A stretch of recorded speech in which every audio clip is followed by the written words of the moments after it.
So this is the METALBUILD Strike Gundam Heliopolis Rollout version that came out last year 2023, but I decided to make an English review for it.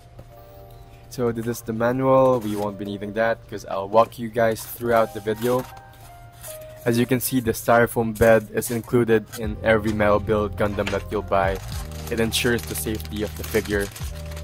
It's really heavy compared to the kits that you've been used to, so it's my first time handling one. So moving the arms upward sideways, I can tell that the joints are very tight compared to the master grades. And you can put the striker packs on the shoulders, and you can open that up and move it in many ways you can. And it's very tight to twist the arms, and folding it all the way there, that's as far as you can go. And the wrist moves as well. And the head is very limited in terms of its movement. It cannot look sideways completely, it can only tilt a few, and it can look up and down. And then side crunch, and forward crunch, ab crunch. And you can also point the thrusters in any direction you'd like. You can point it down completely, downwards, for the striker pack. And then you can flap out the side skirts, and it stays, it doesn't fall down because the joints are really tight. And the leg can move all the way upward, that's the limit, and then could just bend like that. And then you can pop out the feet to extend, and you can pop them back in and up and down. It doesn't move side to side, so it's gonna be hard to pose it. And the knees move up and down, and that part can be pushed, especially when you bend the leg. It's really heavy, and be careful when handling it, and could split that far. The joints are really tight, it's really amazing. I'm just gonna skip the unboxing of the plastic, it will take a lot of time, so back! Okay, the shield, I really love the design. It's very premium and detailed, and you can move that part and the handle upwards. So you could really have a good pose with the shield in many ways you'd like. So this adapter helps you move the shield around the arm. It could be left-handed or right-handed.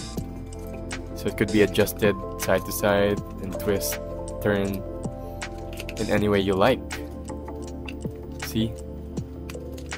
Unlike the old mobile suit kits, the shield only stays on one side, doesn't have that kind of adapter. There you go.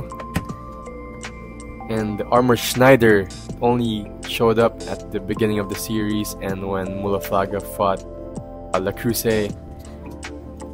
And you can just put it, make sure the knife is pointing downwards, and just press it back in.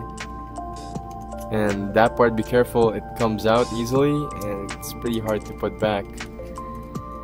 And make sure the armor Schneider is pointing downwards. And now for the rifle. So that part comes out, and there's like a small nub that you can attach at the rear skirt.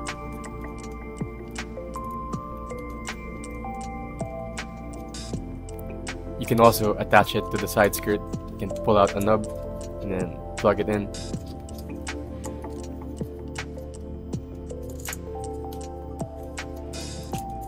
Let's move to the hand options. It's kinda tight.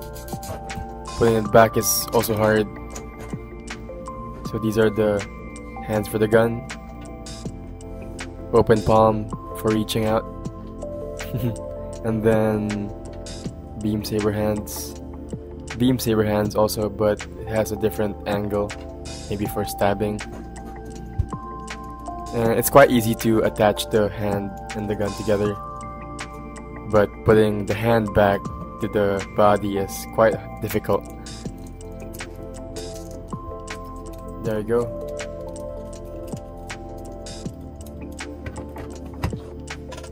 And now for the stand. It's kind of complicated at first, but you just have to attach these two things together and just put them at this knob for the stand. And then you can adjust that so it has a lock, so you can figure out which angle you want. Yeah, it's kind of difficult to adjust it to your preference, but then after a few practice you'll get a hang of it. Try attaching that, and you have to attach that beneath. It works. And then we'll do some poses later, so we'll just continue with the rest. And this is a shorter stand if you want the Gundam to just stand on the platform. You can just attach this to the same thing.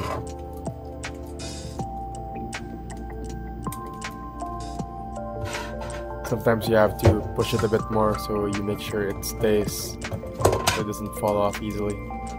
There you go.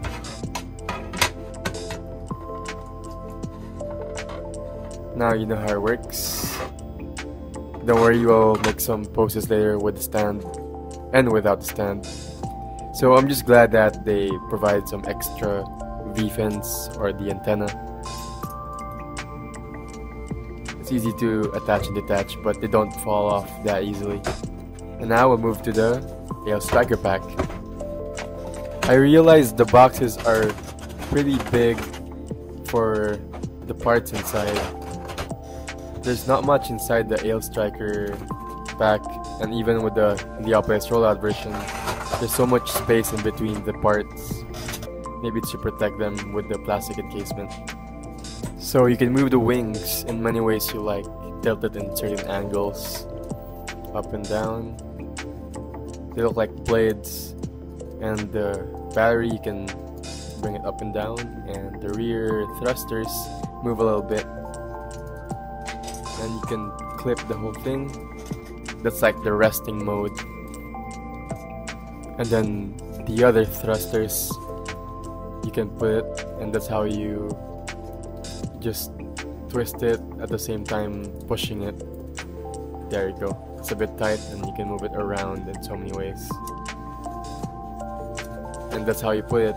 The longer one is at the bottom and the shorter, what do you call that, a wing or like a sharp thingy. There. That's on the rest mode. And if you flap the wings open, that's flight mode. And then moving on to the beam sabers.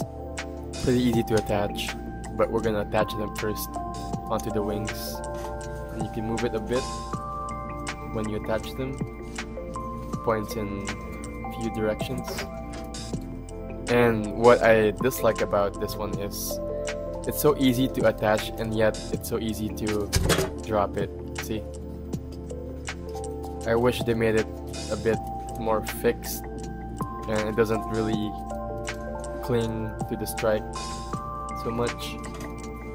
And you're gonna have to hold everything together so that the wings striker pack won't fall out. That's the reason why they have the stand, so that it's stable. And this one is for the ashtray attachment, so you can attach the Aile Striker Pack on any ashtrays, or maybe there's another variant of GAT Gundams that can be attached to. But let's try if we can attach this one to the strike. I guess not. Now you know. And then this is the stand for the Aile Striker Pack. Pretty plain, but it has its purpose to keep the Aile Striker up for display. Maybe if you don't want to attach it to the strike. And we'll try attaching it to the strike while it's on its own stand. It's possible, but the legs, the feet don't really touch the ground. And then we'll try a few more poses. And this is to compare how each hand options hold the sword. One is a bit tilted for a stabbing position, and one is for holding it upright. I like how the shield can just move around the hand, the arm while making a pose. It's very handy, convenient to have it attached to the strike. And then it can stand on its own depending on how you pose the legs, but often it doesn't stand on its own. The stand serves a purpose. That's why metal builds are usually displayed with the stand, just like that. And then the striker pack. It's hard to prevent it from falling, so we're gonna have to tilt the stand a bit forward. There you go. It's a bit forward, the angle, so that the striker pack won't fall down easily. And as I promised, we'll do some poses with the stand. This is the dual wielding, especially the shield hangs on perfectly. You could tilt it in so many ways, and gunning position while having a shield to protect the strike, and holding a gun while wielding a beam saber simultaneously. The details are very phenomenal. Would you look at that? If you've seen the series of Gundam Seed, I encourage you guys to watch it. You'll see how the strike is in motion and kick some butt. And let's see if we could do some more poses. The joints are very tight, like I said, and it won't wear off so easily. There is not much difference between this latest release and the older versions. The decals and other designs are anime accurate as they are very simple but finely detailed. Not too excessive like the previous versions like the 10th anniversary. The metallic colors are improved in terms of paint quality and shades of metal colors. Especially the white paints will not turn yellowish unlike the previous versions. The newly released limited edition Aile Striker Pack looks the same as the previous version, but the metallic colors and coatings are mildly improved based on the YouTube videos I've seen. Let's just say the new releases are more superior compared to the old versions, just to be safe and sure. The Strike Gundam is very difficult to pose, that's why you need a stand, just like this one. It doesn't really have much articulation on the feet, that's why you need a stand to do all the kinds of poses that you prefer. Let's make a quick comparison. So what I brought here is a custom master grade Kyrios Gundam from Gundam 00. I did my best to make it look like the metal build Asteria Type X with the metallic coatings and high quality airbrush paints. Even if I tried my best to make a master grade look like a metal build, it is still far from competing with the metal build. The paints used in metal builds are far superior in terms of quality, consistency, and detail. Both of their scales are 1:100, the metal build Strike is 7 inches tall, and the master grade Kyrios is 7.5 inches tall, not so far in terms of the height. Here I'll show you guys how wiggly the master grade is, compared to the very solid and premium feel of the metal build Strike Gundam Heliopolis Rollout version. You'll get the same quality and solid feel with the other metal builds, but for great starters, I suggest the metal build Strike Gundam Heliopolis Rollout version because it can also be equipped with multiple striker packs. I believe I've walked you guys through the metal build Strike Gundam Heliopolis Rollout version of TAMASHII Nations. For more Gundam unboxing reviews and content, stay tuned, like and subscribe, and have a nice day. Thank you for watching.